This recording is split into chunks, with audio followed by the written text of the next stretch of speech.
We've got a great show for you tonight. We have some exciting Hollywood headlines, a top 5 from Aiden Hall featuring everyone's favorite spy, Ben Kramer's guilty pleasure, and the final round of Eli and Julia's Oscar picks. All this and more is coming your way, so don't go anywhere because The Real Deal starts now.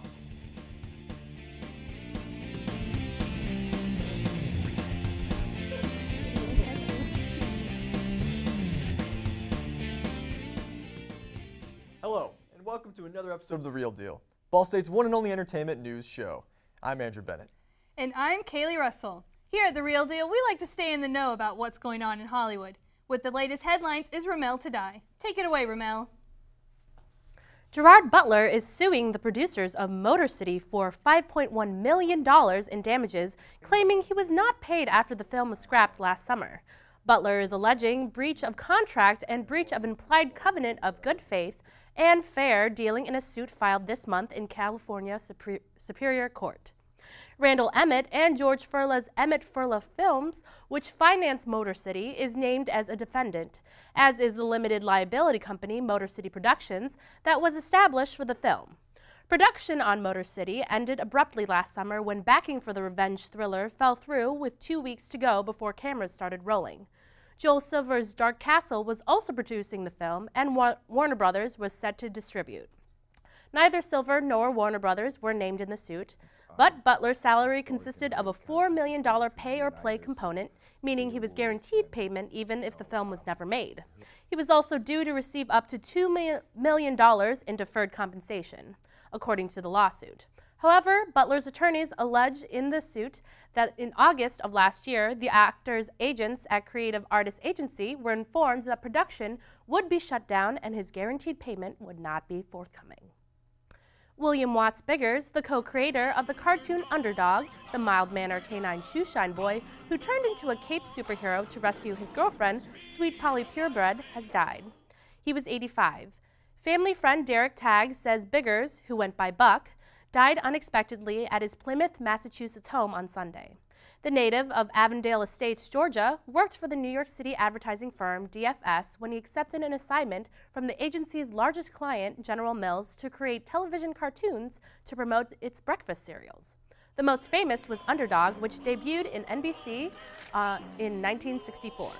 The canine superhero, voiced by comic actor Wally Cox, also battled villains including mad scientist Simon Bar Sinister and a gangster wolf, Riff Raff.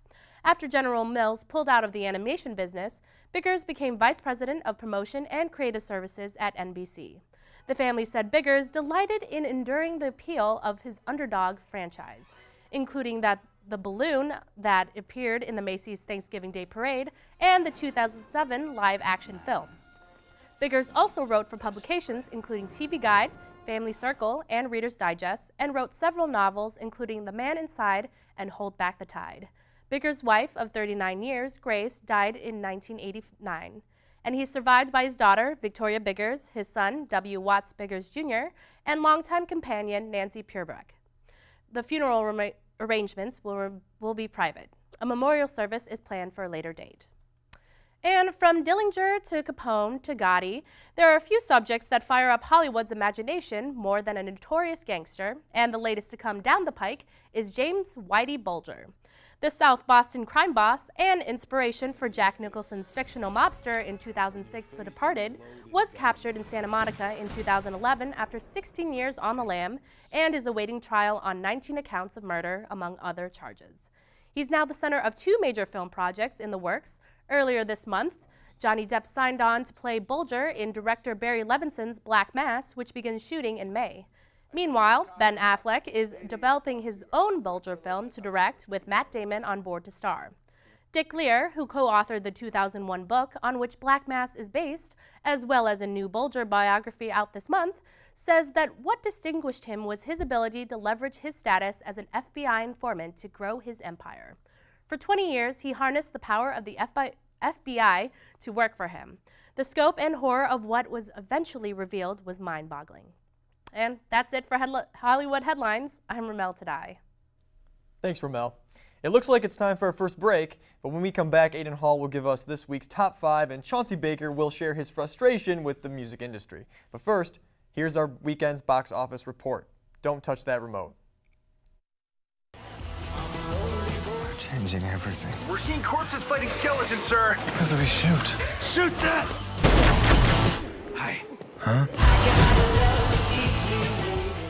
That was amazing! For the ultimate family escape. I'm gonna miss this place. Buddy, fly! Whoop! Escape from planet Earth. I love you, but I can't let you go. There's no safer place for you than here with me. Rental car doesn't even have a scratch on it. Woo! That's great news. Car's fine. What's more important... Oh, you should have put your hazards on. I'm an outlaw. I'm an outlaw.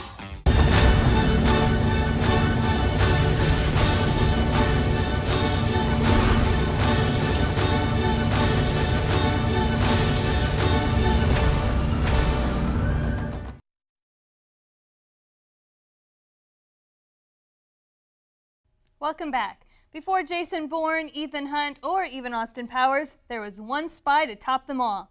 His name? Well, Aiden Hall will tell you in this week's Top 5. Aiden? Thanks, guys. With Skyfall still doing amazingly in DVD sales in the upcoming month of Bond on the G4 channel, I thought it best to look back at the best moments of the best Bonds. So get your dame and your rocket-powered car, sit back and enjoy the ride. Number 5, The Man with the Golden Gun. Most say Roger Moore's interpretation of the tuxedoed Martin Swilling spy is the best of all. However, I beg to differ, because I find The Man with the Golden Gun quite entertaining. It tells the tale of Bond trying to acquire the Solex Agitator, which allows one to control the power of the sun.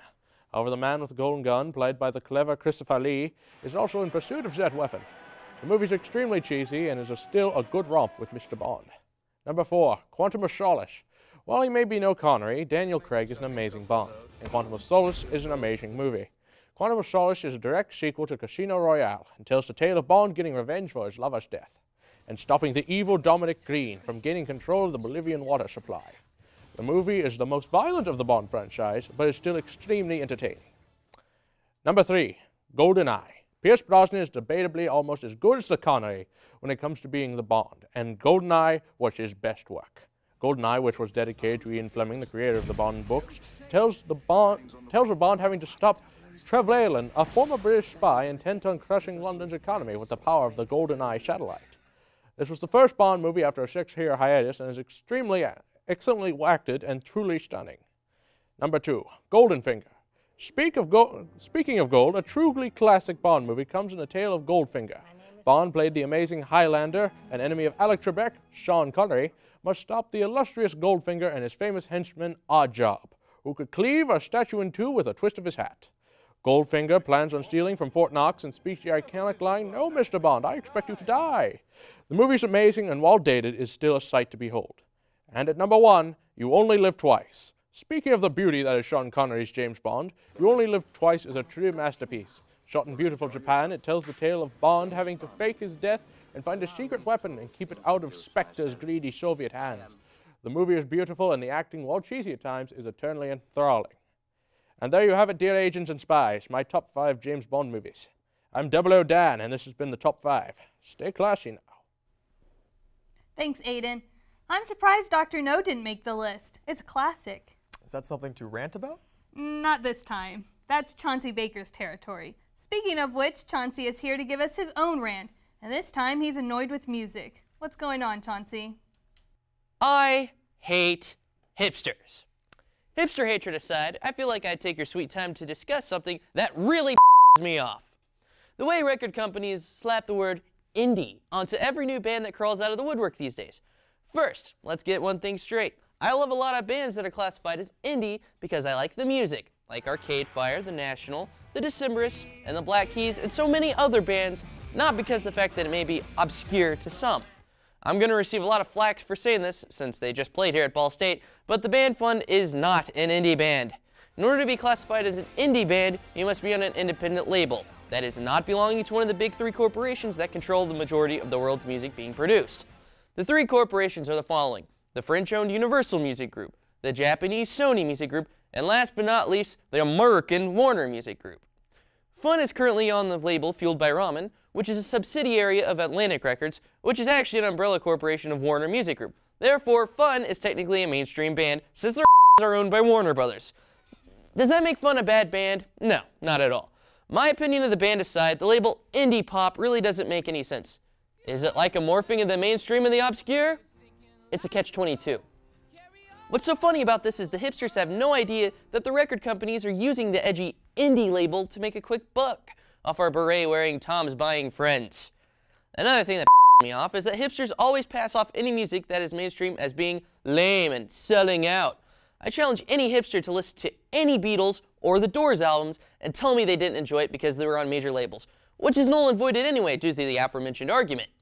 Basically, all I'm trying to say is don't buy into the BS the record companies are trying to feed you and just enjoy the music, man.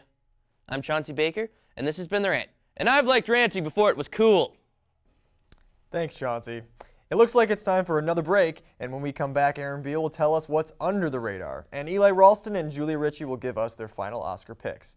But first, it's time for our recommendation of the week. The Oscars are just days away, so this week's recommendation is a 2011 film that was nominated for 6 Oscars, including Best Picture.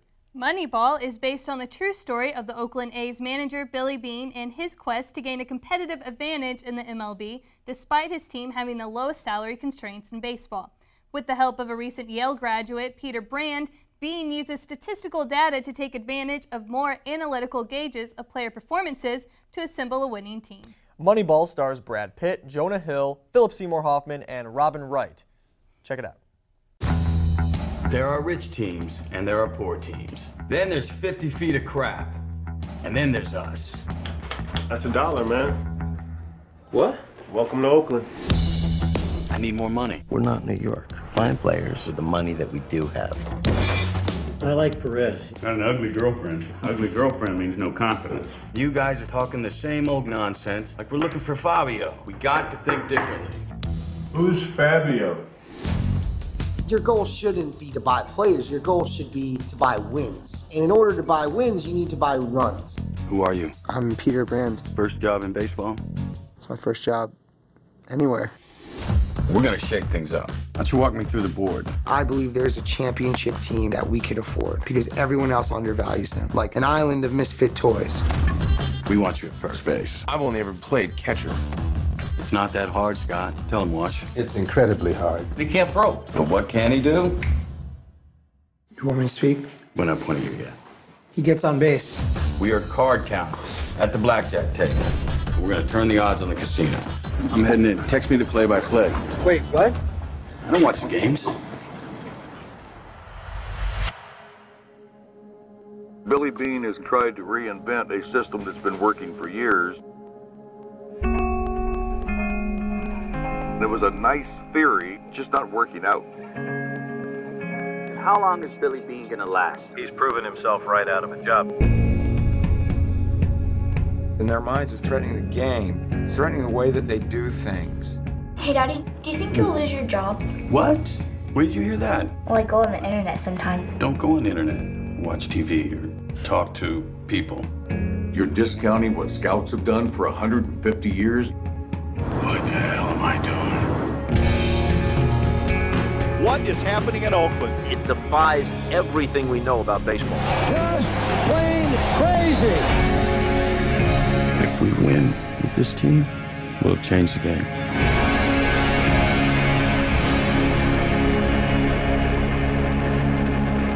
This better work.